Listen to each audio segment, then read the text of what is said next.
Assalamualaikum warahmatullahi wabarakatuh. Perkenalkan, nama saya Nadia Fida Putri dari kelas 1 PKD 2 absen 10 dengan NIM 962022-037. Saya di sini akan mempresentasikan tentang mata kuliah pengantar manajemen.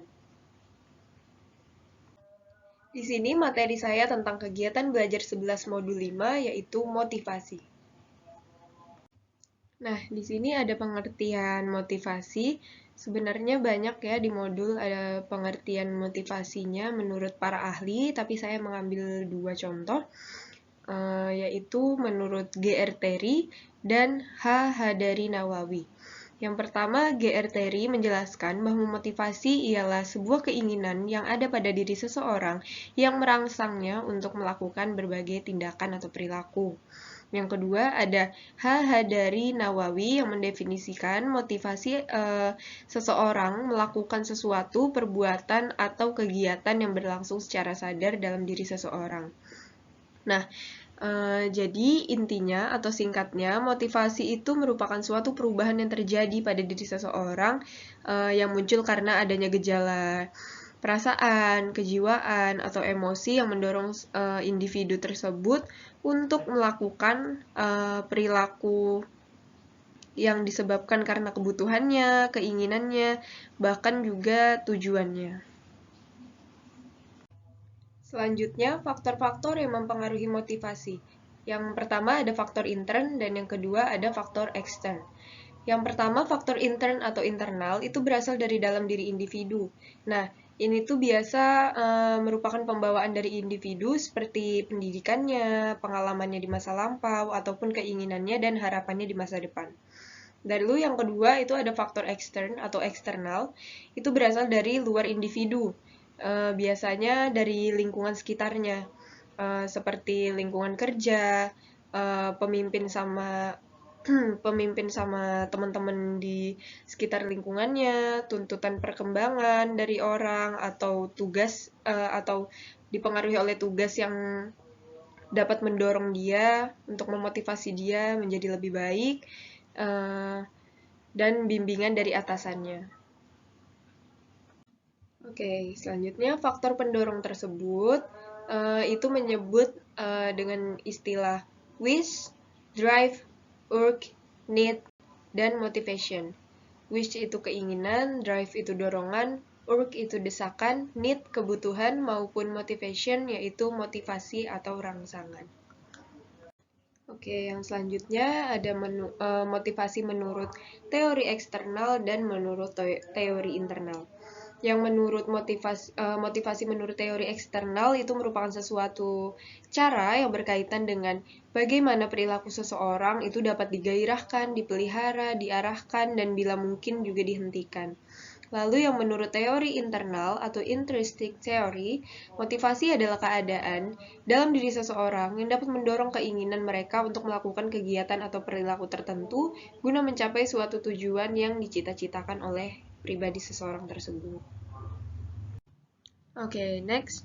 5 proposisi sosiologis berdasarkan teori pertukaran atau exchange theory dari George C. Homans terkait seseorang dalam melakukan suatu tindakan. Yang pertama ada proposisi sukses. Nah, proposisi sukses ini semakin sering suatu tindakan tertentu memperoleh ganjaran atau reward dari organisasi, maka semakin sering ia melakukan tindakan itu. Nah, yang kedua ada proposisi stimulus. Proposisi stimulus ini semakin sering seseorang menjumpai stimulus tertentu yang mengakibatkan dirinya itu memperoleh ganjaran ketika ia menemui stimulus yang hampir sama pada masa selanjutnya, maka orang yang bersangkutan itu akan melakukan tindakan yang serupa atau yang hampir sama. Lalu yang ketiga itu ada proposisi nilai atau value. Semakin tinggi suatu nilai reward yang diterima oleh seseorang dari tindakan yang sama dalam waktu yang berbeda, maka orang itu yang bersangkutan dia semakin senang untuk melakukan tindakan tersebut. Lalu yang keempat ada proposisi deprivasi satiasi atau deprivation station. itu semakin sering seseorang menerima ganjaran yang sama atas suatu tindakan yang dia lakukan, maka semakin kurang semangat dari orang tersebut untuk melakukan tindakan itu. Lalu yang kelima ada proposisi restu agresi atau approval aggression. Nah, di sini bila seseorang itu memperoleh suatu keberhasilan atau keinginan akibat dari kemarahan atau emosinya, maka dia itu semakin berani untuk menumpahkan agresi kemarahannya. Dan apabila pada masa selanjutnya keinginannya itu serupa, dia dapat mengalami hambatan atau terkendala oleh sesuatu. Oke, next. Di sini ada dasar motivasi. Yang pertama ada teori hierarki kebutuhan. Sebuah teori yang bermuatan yang menyatakan bahwa orang yang dimotivasi oleh 5 kategori, yaitu kebutuhan fisiologis atau physiological needs, yang kedua ada kebutuhan keamanan atau safety needs, yang ketiga ada kebutuhan penerimaan atau belongingness needs, dan kebutuhan penghargaan atau esteem needs, dan kebutuhan aktualisasi diri atau self-actualization needs. Oke, yang kedua ada teori ERG. Teori ini dikemukakan oleh Clayton Alderfer, yakni sebuah modifikasi dari teori hierarki kebutuhan yang menawarkan 3 kategori kebutuhan, yaitu kebutuhan akan keberadaan atau existence needs adalah kebutuhan yang secara fisik. Lalu kebutuhan akan hubungan atau relatedness needs yang menyangkut kebutuhan hubungan yang memuaskan dengan orang lain, dan kebutuhan pertumbuhan atau growth needs yang berfokus pada pengembangan potensi manusia dan hasrat pada pertumbuhan pribadi dan kompetensi seseorang.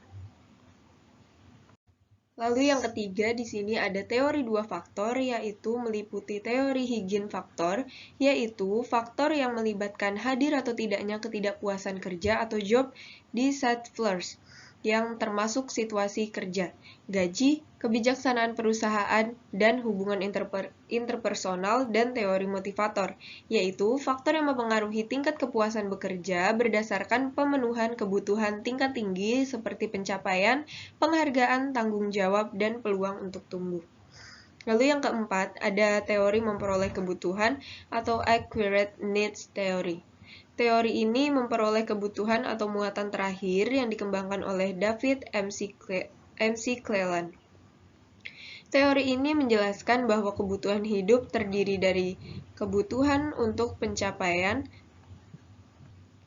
atau need for achievement, lalu ada kebutuhan untuk berafiliasi atau need for affiliation, dan kebutuhan akan kekuatan atau need for power. Dan yang terakhir yaitu teori proses. Teori proses itu menjelaskan bagaimana pekerja itu memilih tindakan dalam berperilaku dan untuk memenuhi kebutuhan dan menentukan pilihan kesuksesan mereka. Teori proses ini juga dinamakan teori ekuitas atau equity theory yang dikemukakan oleh J. Stacy Adam. Teori ini berfokus pada persepsi individu tentang seberapa adil mereka diperlakukan dibanding dengan orang lain. Ekuitas adalah sebuah situasi yang hadir manakala rasio hasil dibandingkan dengan input seseorang sama dengan orang lain. Sekian dari saya. Mohon maaf jika ada kekurangan. Terima kasih. Wassalamualaikum warahmatullahi wabarakatuh.